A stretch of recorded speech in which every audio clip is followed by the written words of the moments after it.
Hello everyone, welcome back. We are still in the Mists of Pandaria expansion, and I'm Yog, by the way. Thanks for stopping in.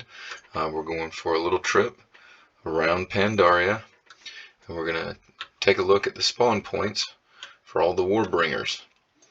So, of course, this is where you zone in Honeydew Village, right up in here. And the first place that we're going for the first spawn is over at Srila Village, just about right where the letters start there. On the bigger map, of course, that's about where the E is on the Jade Forest. We're going to head that way. So the Warbringers are Zandalari trolls, and they are on the back of some Direhorn mounts. And of course you can see I have the three of them here. I just got the last one finally. I had to run this quite a few times, this little path, in order to get them all to drop. They've got a not an incredibly low drop rate, but low enough, and there's a certain amount of competition. So you just gotta keep at it. Eventually they'll all drop. Anyways, we'll make sure we're on the right path, and we are. Flying right through the trees.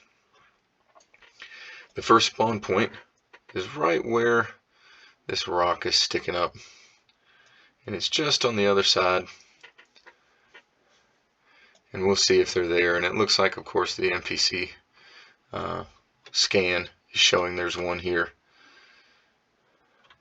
We'll stop in front of it. This one is the one with the amber eyes, so it's the Amber Direhorn. This one. It took me forever to get this one. This was the last of the three that I got. In either case, these guys die pretty quickly.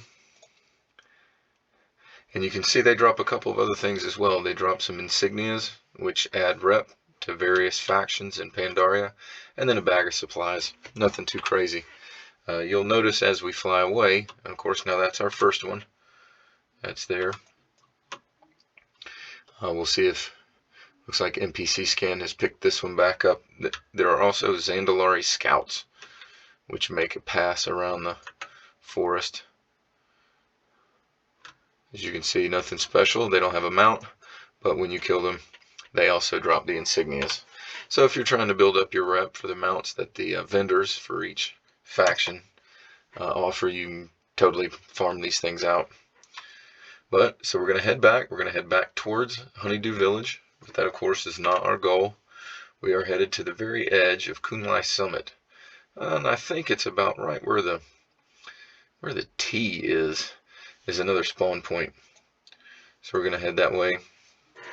And, of course, you can take your flight plans to get there. But I have found that they aren't very direct. So I usually just mount up and head that way. As we head through the fog, you'll see it kind of open up, and this cliff is where one of the other spawn points. Now, there are a total of, I think there are 5 in Pandaria. 1 in Kunlai Summit, 1 in Townlong Steppes, 1 down in the Dread Waste, and 1 down in the middle of Krasarang Wilds. As we get closer, this little outcropping is where the next spawn is. We'll see if there's one here. It doesn't look like it. So this little knoll right here is where the other one would spawn. And I guess that really is just right there at the T for Kunlai Summit on the big map. But since they're not there, we'll keep moving.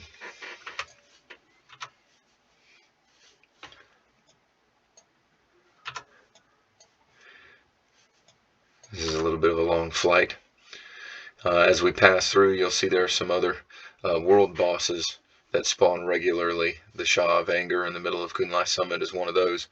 That one offers the Heavenly Onyx Cloud Serpent as a mount. It seems like it's been a tough drop to get. I see a lot of folks waiting to farm it. It spawns every 15 minutes, which is nice, but you only get 1 shot per week per toon to get any loot from it. So you can kill it a whole bunch of times, but it won't matter. It'll only give you the loot for the 1 time each week. I think you can, of course, run it with all your other toons, but just once per week. So that's not a ton of tries, although it's more than it was in this particular iteration of Warcraft. The Shah stays in one spot. It used to travel around the Kunlai summit and spawn at random in different places, which made it a little bit tougher to get to. Alright, and so the spot we're headed to here in the Townlong Steppes is this little intersection of the road down just past, I believe that's called Sikves. I feel like there's a lot of pronunciation I've not got down. In either case, just on the other side of that big tree, there is an intersection in the road, and we'll see as we get closer. It's another static spawn point. As I understand it, I think these Warbringers spawn about every half hour to an hour, and I think that's probably generous. I think it's probably a little closer to about 40 minutes. But in either case, I do recommend, if you can, to have a tune near max level. Of course, this one's just 110, but you would want one near enough to max level on a role-playing server. These servers are a lot less populated and make it a little bit easier when it comes to waiting for these to spawn and having competition for the kills. There's the War Scout. He's moving around.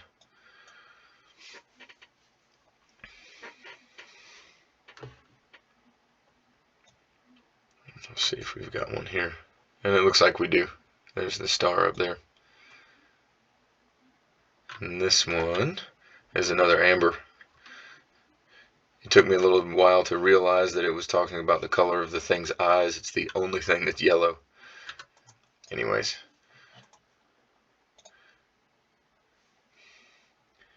Alright.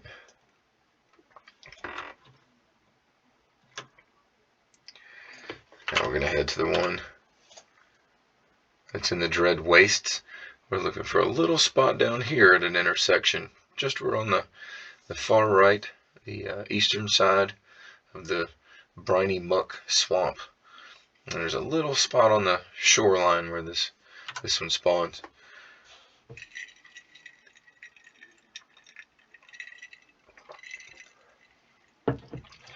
As you've noticed, we pass a number of rare elites that spawn, have loot. Of course, it's nothing great, but you can sell it if you want, and they drop some, occasionally some other small bits of loot. Nothing great really, but you can kill them because you can see them, and they're there.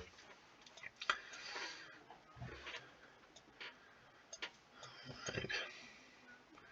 That foggy area and all these rocks and such out in the middle here is the swamp, the briny muck.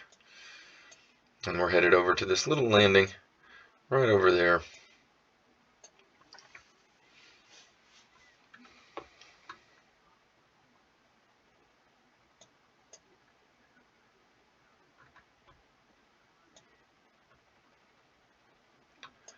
And it doesn't look as though there is one up. These Silent Strike Terror Wings also spawn next to them, but they don't have any loot. I think they just have talons. Anyway, we've missed that one, so we'll keep moving. Now, the last one that we're headed to is in the Krasarang Wilds, and it's on this little island. It's right here in the middle of these three larger ones, just south of the Temple of the Red Crane. This one, however, to my understanding, only drops the Slate Primordial Direhorn. It does not drop the others, at least per the mount list that Warcraft offers you. I've seen a table that indicates that maybe the Jade one may drop here as well, but if you look in the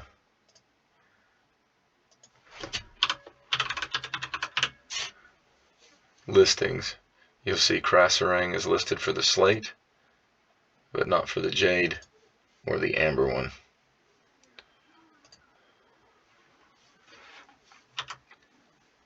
We're almost there. And this isn't a long route. This really only takes about maybe 10 or 11 minutes to run, to fly around from one spot to the next. And if you're in a server where you get them, maybe you don't have a lot of competition, you may find that these drop pretty quickly for you. We'll check this last spot, and then that will be our round trip. Oh, and there's one. And that one is the Slate one.